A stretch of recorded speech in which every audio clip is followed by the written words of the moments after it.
Okay, so I was wrong, and oh geez, who's the guy that told me showed me how wrong I was right away?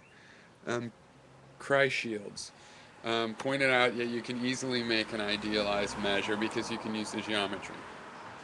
So, I'm forced to retreat once again. I mean, the thing I can't give up in this is that to me it's weird that you need an infinite amount of detail. Now, to a certain degree, I understand Cousino is telling me you don't really need an infinite amount of detail. That's an illusion. Like when you have 1/3 in base 10, you need an infinite amount of detail, but really you can have base 3, and there's no reason to have base 10 over base 3, so in base 3, 1/3 is just 0.1. It's not 0.3 for infinity.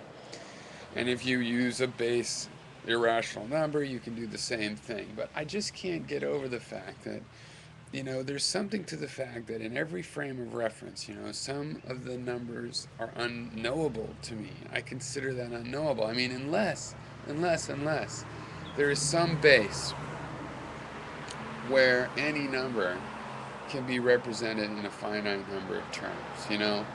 I consider finite number of terms something, at least knowable by one sense of these pure abstractions. Perhaps tautologically knowable, but knowable somehow. To me, this is an infinite number of detail, and if it's just an illusion that it's an infinite number, if there really is infinite number of detail in an irrational number, because of the never repeating, always continuing digits, if that counts as infinite detail, then to me, yes, there's something about the fact that that is the case.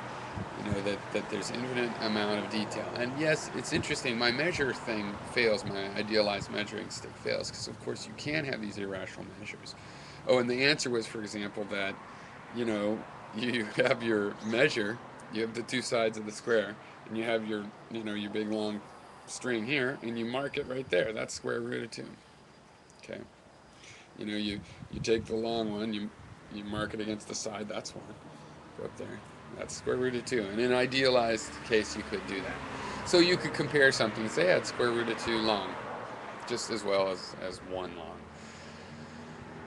And that's because, yeah, you could normalize anything to units. I should have, it's obvious to me now. So, but I still, when you do choose that mark as the unit and you make it square root of 2, 1, that's your unit, and you turn it into a 1 of square root of 2 distance in some other measure, and then there's still these other numbers that become, require infinite detail. Of course, yes, if you change base, if I start thinking about that, that yes, irrational numbers are legitimate bases for number systems, then um, what really comes out is that in any given system, there's certain answers that have these infinite number of terms, and in a sense are never knowable other than through an approximation. And if you shift the frame of reference, shift the base of numbers, shift the kind of coordinate system, then those become knowable and other things become unknowable. Maybe it's an evidence of relativity. But I guess what I really want to know then, if I'm seeing this totally wrong, is is there an infinite number of detail in square root of 2 or not? Like 1/3. That's 0.3333 forever in decimal, but I don't really believe there's infinite amount of detail because it's 0.1 in base 3. It's just that the base 10 can't represent it. It's like a distortion from the base 10. So is there infinite amount of detail? Because the point 0.3 is very repeating. Even in decimal, we can understand, okay, 0.33, and you can draw that little line over it and say, look, it repeats. And so you can kind of repair base 10 because there's a pattern there. And all we really want is to comprehend or something, is to say there's a pattern with 3 features.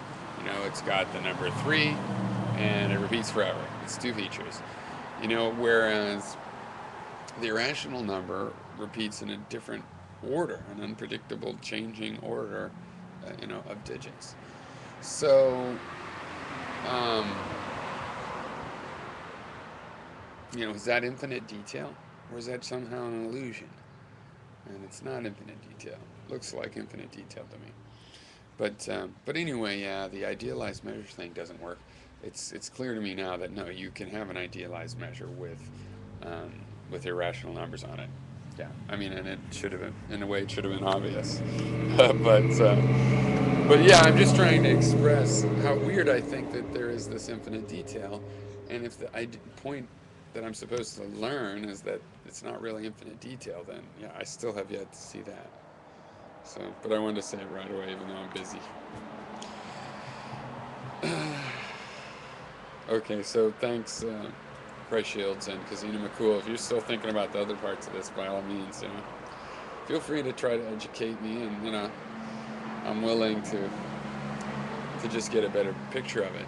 But I understand this stuff well enough to have done well in math myself, and I understand how you have to look at it in math. But in terms of, I'm trying to combine that with real life, and mathematically, you just it's a limit, and it's this number, it's a place on the line. You can't specify, all the digits, big deal. But I can't help but feel that, you need multiple dimensions of rational numbers to even begin to talk about irrational numbers, so that there's some meta relationship. They're not just like the rational numbers. There's something weird about this infinite detail.